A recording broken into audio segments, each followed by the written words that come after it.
السلام عليكم ورحمة الله تعالى وبركاته. معكم مريم في فيديو جديد. فيديو اليوم ان شاء الله غنقترح عليكم طريقة باش تحضروا العسل منزلي كيجي ناجح من التجربة الاولى، وعندي لكم بعض الاسرار وبعض النصائح اللي خاصكم ضروري تعتمدوهم باش تنجح لكم الوصفة. وما تنساوش بحال دائما الى عجبكم الفيديو خليو لي لايك وشاركوا الفيديو مع الاصدقاء ديالكم. ودابا ندوزو باش نشوفوا المقادير والطريقة. بسم الله. غنبداو. عندي 2 كيلو ديال سنيده. انا غنستعمل سكر سنيده. هنا اول نصيحه البنات، الا استعملتوا سكر سنيده فكميه الماء كتختلف الا استعملتوا القالب، لانه ماشي بحال القالب بحال سكر سنيده. دائما القالب كيكون شويه ثقيل على سكر سنيده.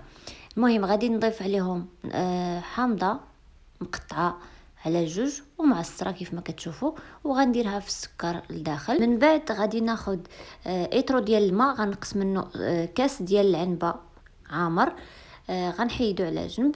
وغادي نستعمل فقط 800 حتى 850 مليلتر ديال الماء. هنا الا استعملنا سكر سنيده ما كنكثروش الماء نهائيا. هذه من اهم النصائح ومن اهم النقاط اللي خاصكم تعتمدوها باش تنجح لكم الوصفه، هو ما نكثروش الماء في السكر. اما الا استعملنا سكر قالب فكنديروا ايترو ديال الماء كامله. المهم انا غادي ندوب هاد السكر هذا اولا نحركه مزيان حتى كينسجم مع الماء. من بعد غنديروه فوق البوطه. ثاني نصيحه البنات اللي هي ضروري انكم تستعملوا الحامض والعصير ديالو. علاش؟ هو اللي ما كيخليش لينا العسل يرجع يولي سكر او لا يتحجر لينا من بعد. فضروري انكم تستعملوه. ممكن تضيفوا اضافات، تضيفوا عويد ديال القرفه، كاين اللي كيدير اتاي حبوب، كاين اللي كيدير مسكه حره، ولكن انا كنفضل ندير هاد الطريقه العاديه، يعني ما كنحتاجوش بزاف ديال المقادير. صافي هنا من بعد ما نسجم السكر مع الماء كيف ما كتشوفوا دابا غادي نسد على الكوكوط، غنديرها فوق البوطه، نقص عليها تكون النار مهيله حتى نسمعوا الصفاره غتصفر. من بعد غنزيدوا شويه البوطه تكون متوسطه ونخليوه تقريبا مده نص ساعه حتى كيطيب العسل مزيان على خاطره. وهانتوما غتشوفوا الشكل ديالو. المهم هذا هو العسل من بعد ما داز تقريبا نص ساعه وهو فوق البوطه.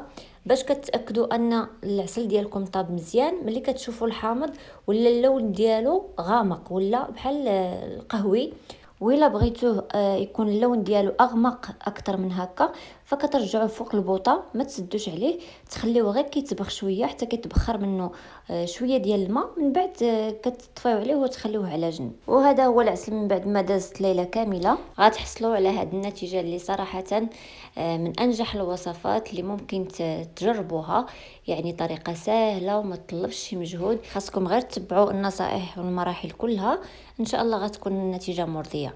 بالنسبه لهذا العسل انا غنستعملوه في بزاف ديال الوصفات لرمضان الكريم ان شاء الله، منها الشباكيه، البريوات، ان شاء الله غنشارك معكم كل شيء. وهنا نكون وصلنا لنهايه الفيديو. نتمنى ان الوصفه نالت الاعجاب ديالكم وتجربوها. الى الفيديو القادم ان شاء الله. وما تنساوش تفعيل الجرس باش توصلوا دائما كل ما هو جديد على القناه. خليتكم على خير.